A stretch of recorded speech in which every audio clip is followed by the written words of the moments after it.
Hello, I am here with Material Mom, who is my mom, in Tijuana, Mexico. The view that you've seen on the other videos is right there.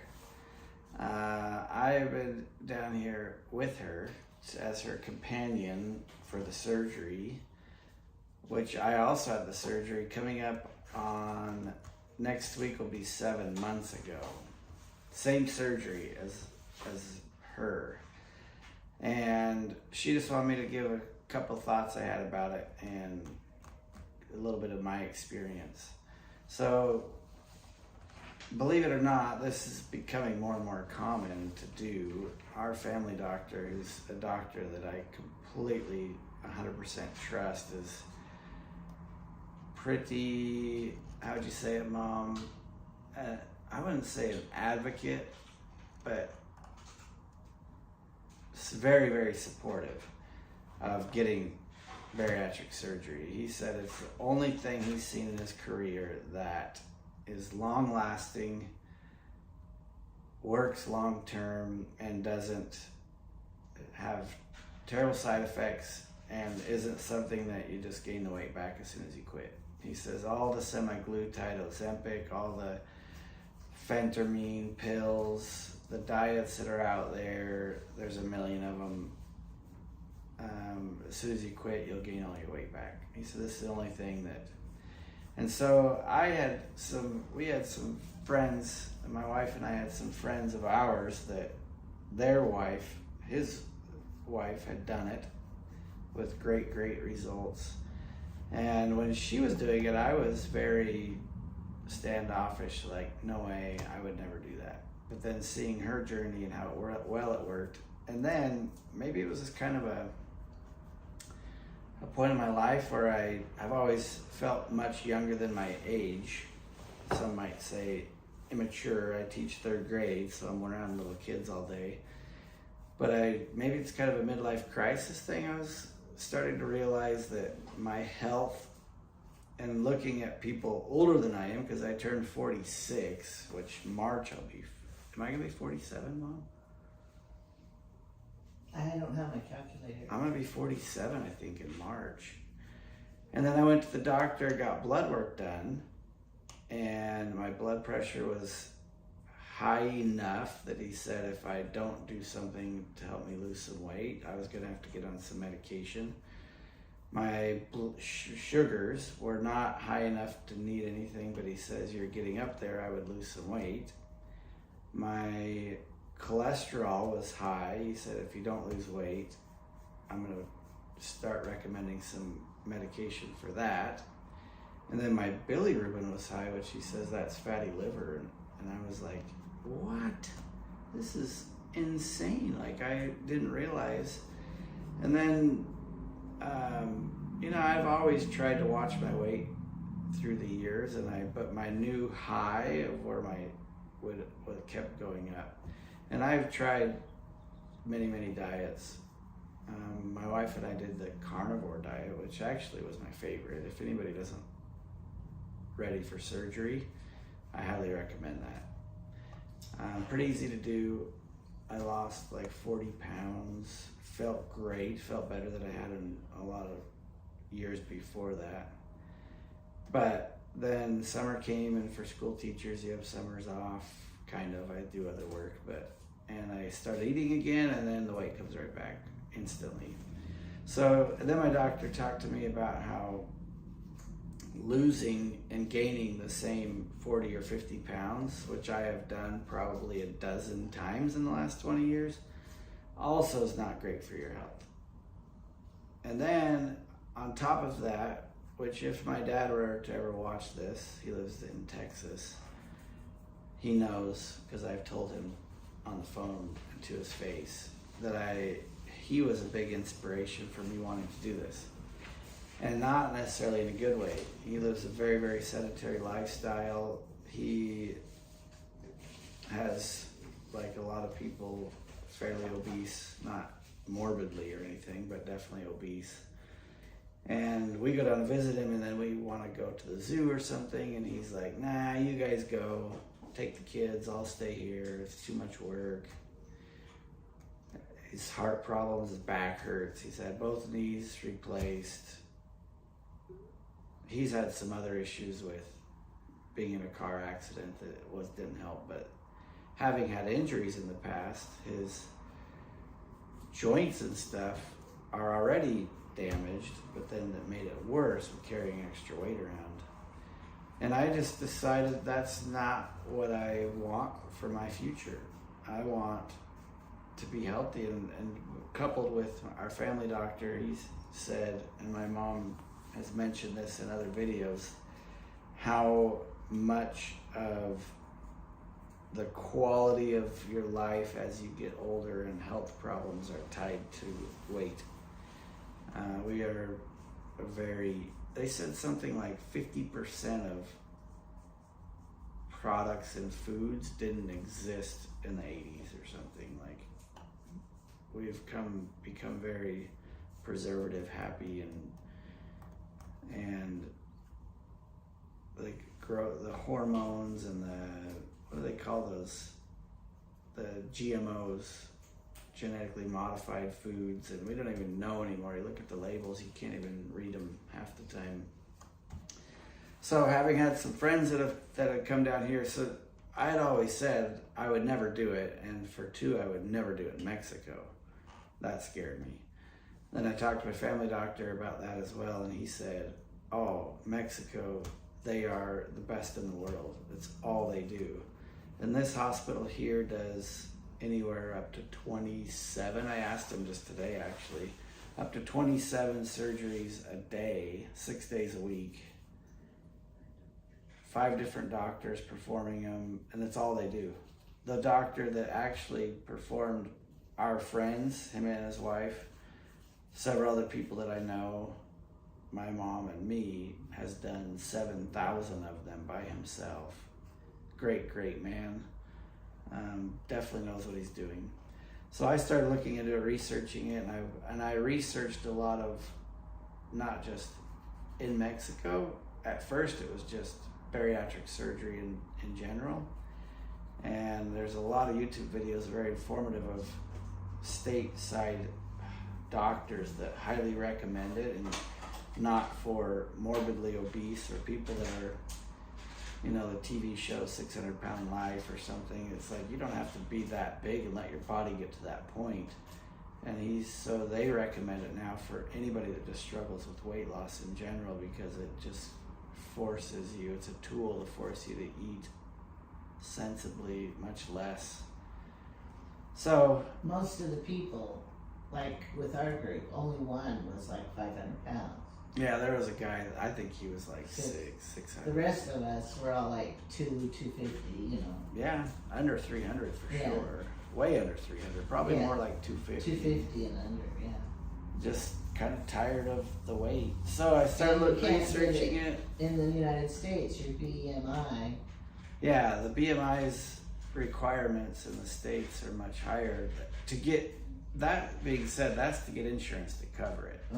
They'll do it for less, but it's going to cost you. well, that one lady here, $50,000. she couldn't get it in the States. The Oriental lady. Yeah, that's probably true. They do have some requirements, probably. Maybe it was still the insurance to cover it. Maybe. So I started researching just bariatric surgery in general, and then talking to our friends that had done it, and decided to talk to my wife, who she was very supportive of whatever I want to do. And so decided that that's something I wanted to do, and scheduled it.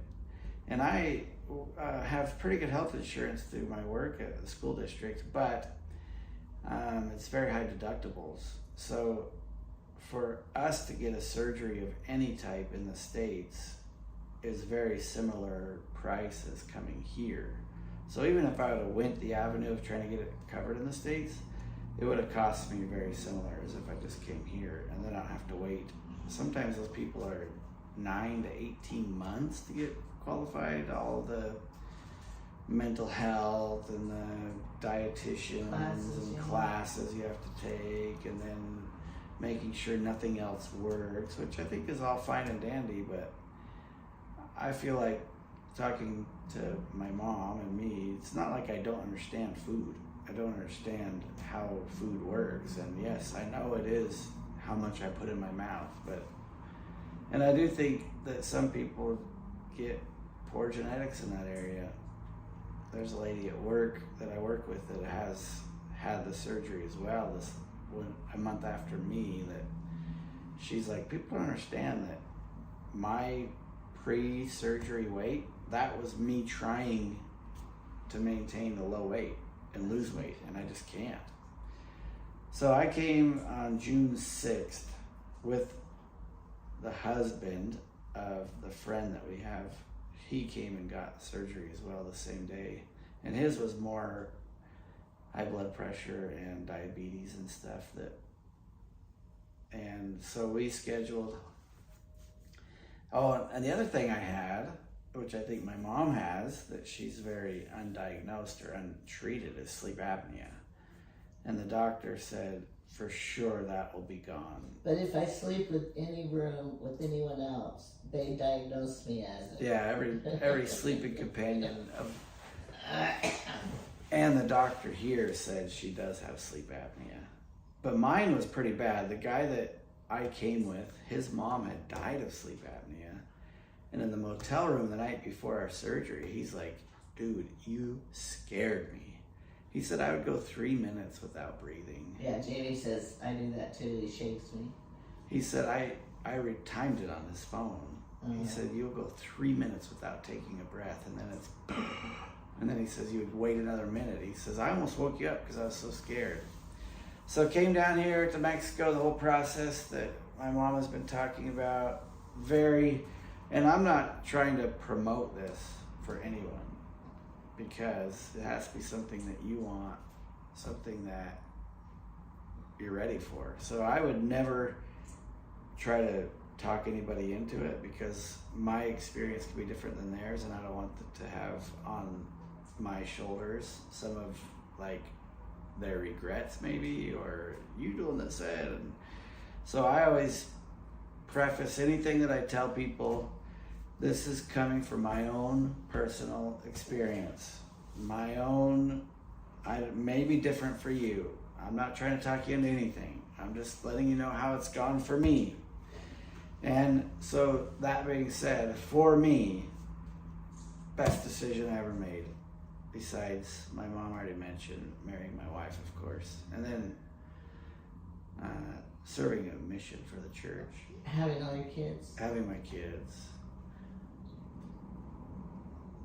That's having a family is a conscious decision, and going to school, I mean, a lot of things, but it has changed my life completely. I went and had my 3-month checkup. I need to go in and get my 6 month, because I'm almost 7 months now, but actually go into 3 month until closer to 4 months. But you feel so good, you feel like you don't need it.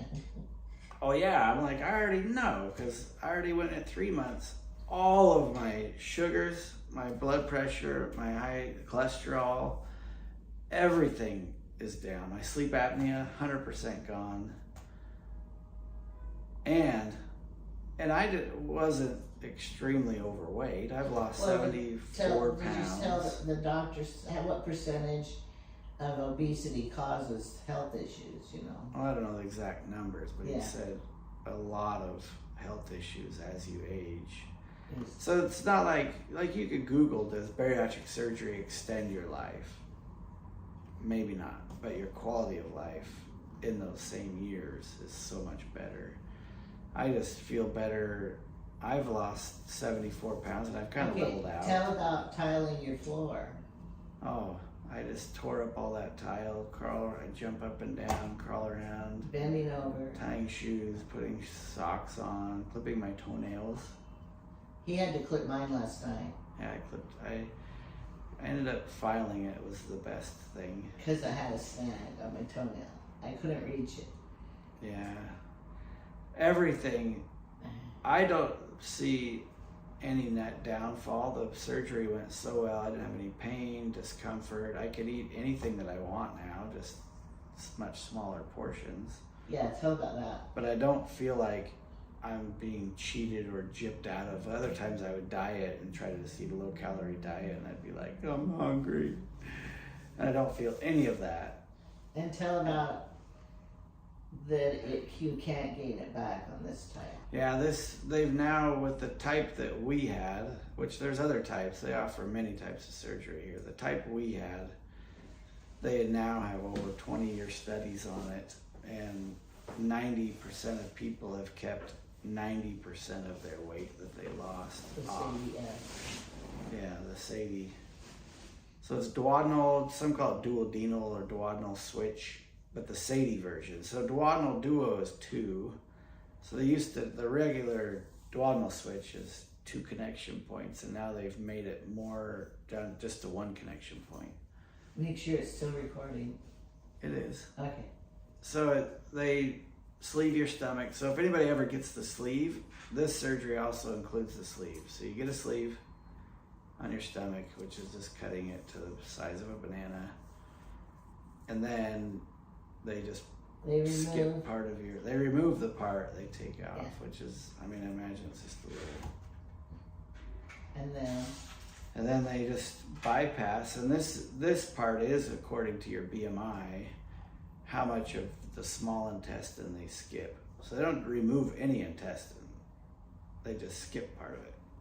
So you have shorter intestines. So our friends, his wife, your small intestine's like 24 feet long. They bypassed all but like 3 feet of hers.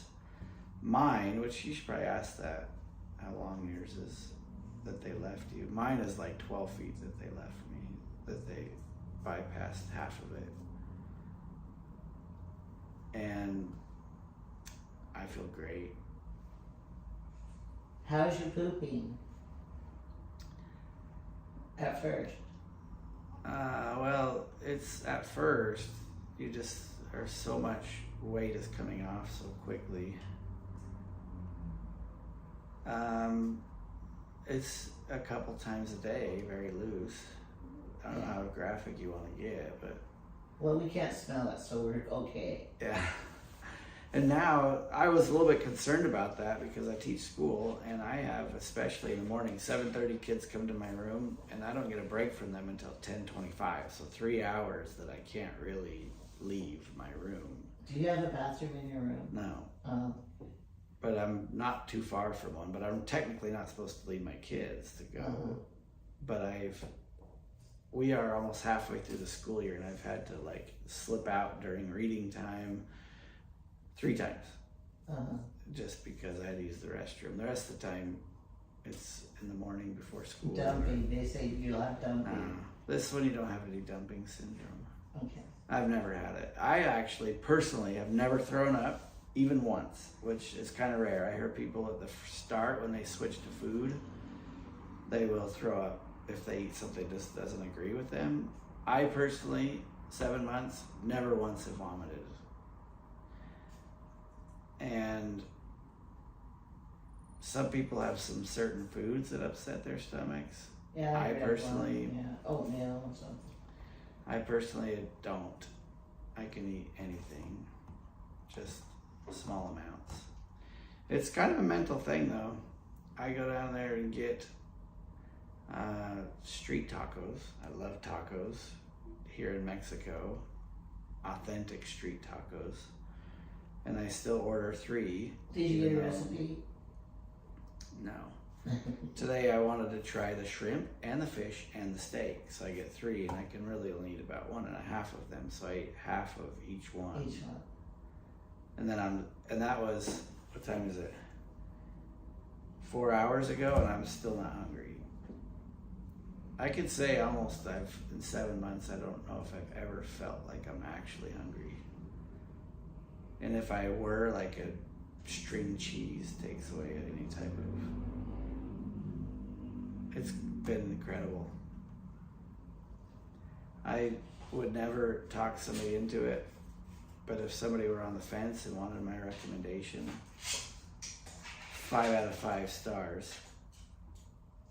Any discomfort I felt over the last few months, and then really that's the first few months, 6 weeks of reintroducing foods, keeping your proteins up, getting your water in.